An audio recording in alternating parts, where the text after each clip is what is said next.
So hello guys, scary Saturday में आपका स्वागत है। यहाँ मिलने वाला हर एक सैटरडे इवनिंग को एक thrilling and horrifying real life story.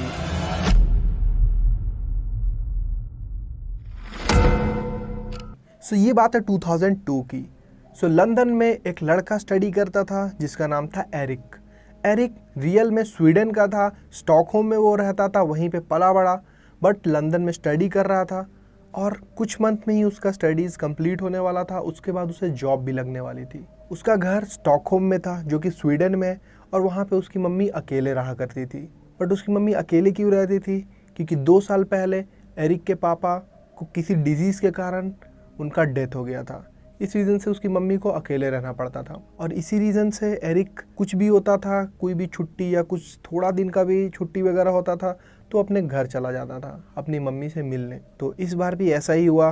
बस 2-3 दिन का ही छुट्टी उसे कॉलेज से मिला तो वो चला गया फ़्लाइट लेकर अपने घर जाता है। वो अपनी मम्मी से मिलता है, बातें करता है। उसकी मम्मी बहुत ज़्यादा खुश हो जाती है जब भी वो आता है, और बहुत ज़्यादा हेल्प मिलता है उसकी मम्मी को जब भी एरिक आता है घर। तो एरिक सब कुछ बात करता है, सब कुछ बताता है। बट एरिक अपनी मम्मी को बोलता है कि मैं कल ही चला जाऊंगा वापस लंदन, क्योंकि next day real Madrid versus Barcelona का बहुत इंपॉर्टेंट मैच होने वाला होता है, और जो भी जीतेगा टॉप ऑफ द टेबल जाने वाला था वो टीम। तो वो रियल मैड्रिड का बहुत बड़ा फ़ैन होता है, और उस साल बहुत अच्छा खेल रहे होते रियल मैड्रिड। 2002-2003 का सीज़न रहता है वो। तो एरिक इसी रीज़न से अपनी मम्मी को बोल रहा होता है कि मैं कल चला जाऊँगा, कल नाइट में मैच है तो मैं नहीं छोड़ सकता हूँ।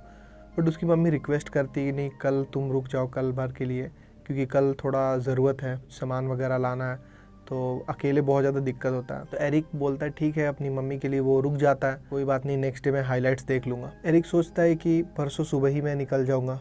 उसे असाइनमेंट कंप्लीट करना होता है इसी 2 दिन में। अगर असाइनमेंट कंप्लीट कर देगा तो फिर एटलीस्ट वहाँ आना सफल हो जाएगा, टाइम वहाँ पे मिलेगा अच्छे से असाइनमेंट करने का। तो जो असाइनमेंट मिला होता है उसके लिए वो सामान खरीदने मार्केट जाता है, और सारा सामान वो ले आता है। सो सारा सामान तो एरिक ले आया था, बट जब असाइनमेंट वो कर रहा होता है तो उसे कुछ ड्रॉ भी करना होता है उसमें। तो ड्रॉ करने के लिए पेंट ब्रश तो वो लाया नहीं है, तो वो बहुत ज़्यादा दिमाग ख़राब होता है कि पेंट ब्रश कैसे मेरा छूट गया, बहुत इंपॉर्टेंट था। तो अपनी मम्मी से पूछता है कोई पतला सा पेंट ब्रश होगा। उसकी मम्मी बोलती है कि हाँ बेसमेंट में रखा हुआ होगा तो तुम ले लेना। तो उसकी मम्मी थोड़ा जल्दी ही सो जाती है। तो उसकी मम्मी जब चल जाती है सोने, तो सारा काम पहले असाइनमेंट कंप्लीट कर लेता है। जो थोड़ा थोड़ा कुछ बाकी रहता है जिसमें पेंट ब्रश का यूज़ होगा तो वो लास्ट में करता है। लगभग 10 साढ़े 10 बज जाता है और मम्मी जा चुकी है सोने के लिए। तो वो बेसमेंट में जाता है ढूंढने के लिए। वो रात हो चुका है और वो बेसमेंट में जाता है, वहाँ पे पूरा अंधेरा है। तो वो टॉर्च वगैरह लेकर जाता है। वहाँ पे एक बल्ब भी ऑल दो, बट उसका लाइट बहुत ज़्यादा ही कम है। वहाँ पे वो ढूंढता है, बेसमेंट में मिल ही नहीं रहा है उसे। काफ़ी ज़्यादा ढूंढ रहा है, गंदा भी बेसमेंट है, स्मेल भी कर रहा है, समहाउ वो ढूंढ रहा है। बट वह जैसे ही एक ड्रॉवर वहाँ पे होता है उसे वो खोलता है तो वहाँ पे काफ़ी ज़्यादा पेंट ब्रशेज़ होते हैं। तो जिस पेंट ब्रश का उसे नीड है तो वो भी वहाँ पे होता है एक ब्लू कलर का। तो वो पतला सा पेंट ब्रश वो लेकर निकाल ही रहा होता है। वैसे ही एकदम से पीछे से कोई वेदर फोरकास्ट का आवाज़ आने लगता है। वो थोड़ा सा अजीब लगता है कि रात में यहाँ पे एकदम से कैसे प्ले हुआ कोई वेदर फोरकास्ट। तो जैसे ही वो मुड़ता है, मुड़कर देखता है तो देखता है कि वहाँ पे एक टीवी है, छोटा सा टीवी रखा हुआ है, और वो अपने आप कैसे प्ले होगा, उसका तो प्लग भी कहीं कनेक्टेड नहीं है। बट जैसे ही वो मुड़ता है तो वो थोड़ा थोड़ा मतलब बफरिंग करने लगता है। वो वाइट ब्लैक डॉट्स वगैरह झिलमिल जैसा वैसा होने लगता है, पूरी तरह से ऐसा आवाज़ होता है। फिर अपने आप टीवी बंद भी हो जाता है। बट उसे इग्नोर करके वो चला जाता है वहाँ से। वो सोचता हो सकता है कोई नेटवर्क वगैरह कोई पकड़ लिया होगा उसका एंटीना, तो वो चला जाता है वहाँ से। उसके बाद फिर वो जाकर अपना रात भर में असाइनमेंट लगभग कंप्लीट कर लेता है, रात भर जाग कर वो सारा असाइनमेंट। और नेक्स्ट डे अपनी मम्मी से बात कर रहा होता है, सारा कुछ बता रहा होता है अपने बारे में। मेरा सब कुछ सही चल रहा है, कुछ मंथ और है, उसके बाद तो जॉब लगी जाएगा, फिर मैं वापस यहीं पे आ जाऊँगा, यहीं शिफ्ट हो जाऊँगा तुम्हारे साथ। मम्मी भी सब कुछ बता रही होती है, सारा कुछ मतलब बातचीत चल रहा था। बातों बातों में एरिक को याद आता है वो रात की बात। वो अपनी मम्मी से बोलता है हमारे घर में कोई टीवी है क्या बेसमेंट में? तो उसकी मम्मी बोलती है नहीं, टीवी तो हम लोग के घर है ही नहीं, टीवी का ज़रूरत भी नहीं पड़ता है। बट एरिक बताता है कि मैं बेसमेंट में कल गया था, सारा कुछ देख रहा था, ढूंढ रहा था जब पेंट ब्रश, तो वहाँ पे मुझे एक टीवी मिला, वहाँ छोटा सा एक टीवी रखा हुआ था, वो अपने आप ऑन हो गया था। तो उसकी मम्मी बोली कि पता नहीं, घर में तो है ही नहीं। उसकी मम्मी को ज़्यादा कुछ याद नहीं है। एक्चुअली जब से एरिक के पापा का डेथ हुआ तब से उसकी मम्मी का थोड़ा सा मेंटली थोड़ा सा डिस्टर्ब रहती है, और थोड़ा थोड़ा याददाश्त भी गड़बड़ है उनका, मतलब मेमोरी लॉस का इशू होता है। वो सोचकर फिर वो बात इग्नोर कर देता है, बट वो मन में सोचता है कि आज मैच भी है, आज तो यहाँ रुकना है, तो यही एक मौका है, इसी टीवी को ऑन करके मैच देखा जाए, फिर मज़ा आ जाएगा। तो वो सोचने लगता है कि मम्मी जब जाएगी तभी उस टीवी को मैं लाऊंगा। तो उसकी मम्मी नेक्स्ट डे रात को भी चले जाती, थोड़ा पहले ही 9:30-10 PM के आसपास वो चली जाती है सोने। फर्स्ट फ्लोर में उसकी मम्मी सोती है, सेकंड फ्लोर में एक किचन भी है, उसके बगल में एक रूम है, वहाँ पे सोता है एरिक। और जब वो नहीं रहता वहाँ पे ऑब्वियसली कोई नहीं सोता है, और वहाँ पे एक हॉल भी है, वहाँ पे सब लोग खाना वाना खाते हैं। तो उसकी मम्मी फर्स्ट फ्लोर पे चली जाती है सोने, और फिर एरिक थोड़ा देर बीतने के बाद वो वापस से बेसमेंट में जाने का सोचता है। बेसमेंट में जा रहा है, अंधेरा है, टॉर्च जलाकर वो देख रहा होता है। तो देखता है तो सब कुछ नॉर्मल, इस बार टीवी भी वैसे ही रखा हुआ है। तो टीवी को उठाकर वो ले आता है अपने हॉल में, जहाँ पे सब लोग खाना खाते हैं, और वहाँ पे एक टेबल रखा रहता है। वो उठाकर, थोड़ा भारी भी रहता है, टीवी मोटा रहता है, पहले का टीवी आपको पता है मोटा रहता था, तो वो उठाकर कैसे भी ले आता है, वो टेबल पे रख देता है। टेबल पे रखता है, बहुत ज़्यादा धूल वगैरह लगा हुआ उस टीवी में। टीवी को पोंछता है, एक कपड़े से पोंछता है सारा कुछ, और जितना भी मकड़े का जाली वगैरह होता है सबको वो हटा देता है। और फिर वो प्लग को कनेक्ट करता है, और ऑन करने का बटन जैसे ही दबाता है उसे करंट फील होता है, हल्का सा झटका लगता है, बहुत तेज़ नहीं होता है बट हल्का सा झटका उंगली में लगता है। तो एरिक को थोड़ा सा अजीब लगता है, बट फिर वो टीवी ऑन हो गया बट वो चल नहीं रहा, कोई भी चैनल वो नहीं पकड़ रहा। तो फिर वो एंटीना को थोड़ा सा कुछ छेड़छाड़ करता है, ऊपर लगाता है। थोड़ी देर बाद जैसे तैसे करके एक फ्री चैनल में वो ला लीगा का मैच टेलीकास्ट हो रहा था। तो फिर वो स्टार्ट होने वाला है, तो वो एक्साइटमेंट में देखने लगता है। मैच स्टार्ट हो जाता है। उसके बाद मैच जब स्टार्ट होता है, वो मैच थोड़ा सा ड्रॉ की ओर जा रहा है, गोल नहीं हो रहा है मैच में, बट जैसे ही बीच में हल्का सा भी ब्रेक हो रहा है, वहाँ पे एक अजीब सा ऐड आ रहा है। उस ऐड में एक लड़की रहती है जो चुड़ैल रहती है, जो भूत रहती है, और वो सबको डरा रही है, वो एक टीवी को भी तोड़ रही है, और बहुत बहुत क्रीपी रहता है वो ऐड। बट ये देखकर एरिक को थोड़ा तो डर लग रहा है, क्योंकि बहुत ज़्यादा वो क्रीपी रहता है ऐड, और बार बार हल्का सा भी कुछ ब्रेक हो रहा है, छोटा सा भी, तो वही ऐड सेम टू सेम बार बार आ रहा है। तो बहुत ज़्यादा वियर्ड लगता है, बट एरिक फोकस करता है मैच में, उस ऐड को इग्नोर करता है। फिर बार बार जब ब्रेक आ रहा है वही ऐड आ रहा है। तो मैच का हाफ टाइम होता है, बट वो हाफ टाइम का वेट कर रहा है, वो वहाँ से मतलब उठ भी नहीं रहा है, वॉशरूम के लिए भी वो नहीं निकल रहा। इतना इंटरेस्टिंग मैच है, दोनों तरफ से एकदम क्लोज मैच जा रहा है। जैसे ही हाफ टाइम होता है तब वो वहाँ से उठता है, फिर वॉशरूम जाता है, और फिर वो किचन में जाता है अपने लिए कुछ बनाने के लिए, क्योंकि उसे भूख लगी है। तो मैगी बना रहा होता है कि मैगी तो जल्दी बन जाएगा। तो जैसे ही वो बनाना स्टार्ट ही किया, एकदम से वहाँ पे एक लड़की के गाने का आवाज आया। वो नॉर्मल गाना नहीं, कोई भूतिया गाना, कोई अजीब सा एक लड़की गा रही है कुछ अजीब लैंग्वेज में, जो उसे समझ नहीं आ रहा। फिर एरिक मैगी बनाते बनाते थोड़ा सा वो देखता है, झाँक कर गेट के बाहर टीवी के पास, वो देखता है वही ऐड चल रहा है, और उस ऐड में वही लड़की रहती है जो गा रही है, जो भूत बनी हुई है, बहुत क्रीपी रहता है उसका चेहरा, जो लड़की रहती है। तो हल्का हल्का तो उसे डर लगता है कि ऐड क्यों आ रहा है, और बहुत अजीब है, रात का टाइम है। तो फिर मैगी बना लेता है, मैगी लेकर वो जाता है वापस से बैठ के देखने, बट वो जाता है तो थोड़ा थोड़ा डर रहा है, धीरे धीरे वो जा रहा है, और जैसे ही वो सीट पे बैठता है खाने के लिए, तो नॉर्मली मैच स्टार्ट हो जाता है। हाफ टाइम के बाद सेकेंड हाफ स्टार्ट हो जाता है, 10-15 मिनट्स का आई थिंक ब्रेक रहता है वो। तो मैच स्टार्ट होता है, वो खाना खा रहा है, मैगी खा रहा है, और मैच बहुत ज़्यादा बहुत क्लोज वो ड्रॉ की ओर जा रहा है एकदम, और थोड़ा और टाइम रहता है बचा हुआ।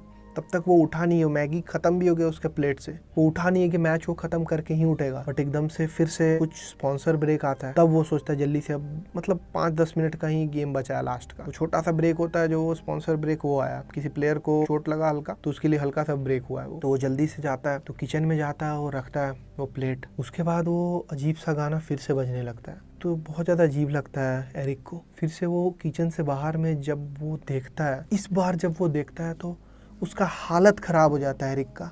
जो वो देखता है वो लिटरली अपने आँखों पे बिलीव नहीं कर पाता है कि उसने देखा क्या। वो जैसे ही झाँकता है, एकदम अंधेरा है, बस टीवी का जो लाइट है ना वही बाहर आ रहा है, और हॉल में भी अंधेरा है। तो हल्का सा जैसे ही वो झाँकता है, जस्ट इमेजिन टीवी के स्क्रीन से वो जो लड़की होती है ना, वो लड़की का चेहरे का इतना पार्ट हल्का सा बाहर निकल चुका है।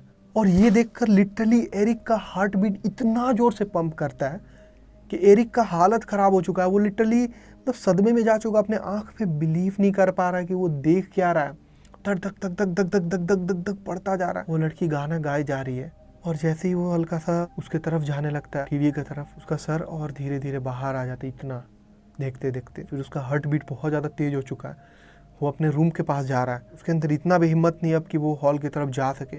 ऑब्वियसली ये देखने के बाद किसी में भी इतना हिम्मत नहीं होगा। फिर वो अपना रूम का गेट खोलता है, खोल के अंदर जा ही रहा तब तक उसका इतना पार्ट गर्दन तक बाहर आ चुका है टीवी से। लिटरली वो अपने आँख पे बिलीव नहीं कर पा रहा है कि वो देख क्या रहा है। वो हार्ट बीट उसका इतना ज़्यादा तेज हो चुका है कि वो कंट्रोल में ही नहीं है। फिर वो जल्दी से अपने रूम के अंदर जाता है, हाथ पैर पूरा काँप रहा है उसका, और जल्दी से गेट को अंदर से 2 कुंडी वो लगा देता है। और फिर वो बेड पे जाता है और कंबल को ओढ़कर वो हाथ वगैरह अपना काँप रहा है, कप आ रहा है, हाथ पैर एकदम हिल रहा, हाथ पैर ठंडा पड़ चुका है उसका, वो बहुत ज़्यादा हिल रहा है। और कंबल के अंदर एक साइड लेफ्ट साइड होकर वो लेटा हुआ है और बहुत ज़्यादा हिल रहा है। उसको बहुत ज़्यादा डर लग रहा है, ऐसा लग रहा है कि सदमे में चला जाएगा। वैसे ही वो गाना एकदम से बंद हो जाता है और इसका हार्ट बीट वैसे ही और तेज हो जाता है। और उस टाइम इतना ज़्यादा शांति है कि कुछ भी आवाज़ होगा तो बहुत तेज सुनाई देगा। उसी में किसी के चलने का आवाज़ उसे सुनाई देता है कि बहुत ज़्यादा वियर्ड लगता है उसे, बहुत ज़्यादा अजीब कि इस वक्त कौन चल सकता है। वो बहुत ज़्यादा डर रहा है और फिर एकदम से कोई दरवाज़ा खटखटाने लगता है जोर से, ठक ठक ठक ठक ठक ठक ठक ठक। वो कोई अजीब लैंग्वेज में कोई लड़की बोल रही है, किसी लड़की का आवाज़ अजीब, वो लैंग्वेज कभी सुना ही नहीं है। वो ऐसा लैंग्वेज में कुछ बोल रही है बट उसे ऐसा लग रहा है कि शायद वो बोल रही है खोलो दरवाज़ा खोलो ऐसा, बट वो श्योर नहीं है इस बात को लेकर। और जोर से ठक ठक ठक ठक ठक ठक जोर से एकदम दरवाज़ा कोई ठक ठक आ रहा है जैसे वो तोड़ देगा। फिर अंदर वो डरा हुआ बैठा हुआ एकदम, बहुत ज़्यादा डर लग रहा है उसे। बहुत रिग्रेट हो रहा है कि वो टीवी को क्यों लाया वहाँ से, क्यों लाया, बेसमेंट में पड़े छोड़ देना चाहिए था उसे। वो बहुत ज़्यादा डर रहा है, बहुत ज़्यादा डरा हुआ है एरिक। बट वैसे ही दरवाज़ा खुलने का आवाज़ आता है, ऐसा लग रहा है कि उसके रूम का दरवाज़ा खुल गया और वो कंबल के अंदर ही वो उसका उसके अंदर हिम्मत नहीं कि वो कंबल हटा कर देख सके। और फिर गेट खुलता है, ऐसा उसे फील हो रहा है कि गेट खुलने का आवाज़ है और उसके बाद किसी के चलने का आवाज़ आ रहा है अंदर की ओर। और ये सुनने के बाद तो एकदम वो लिटरली उसके साथ क्या हुआ उसे खुद नहीं पता।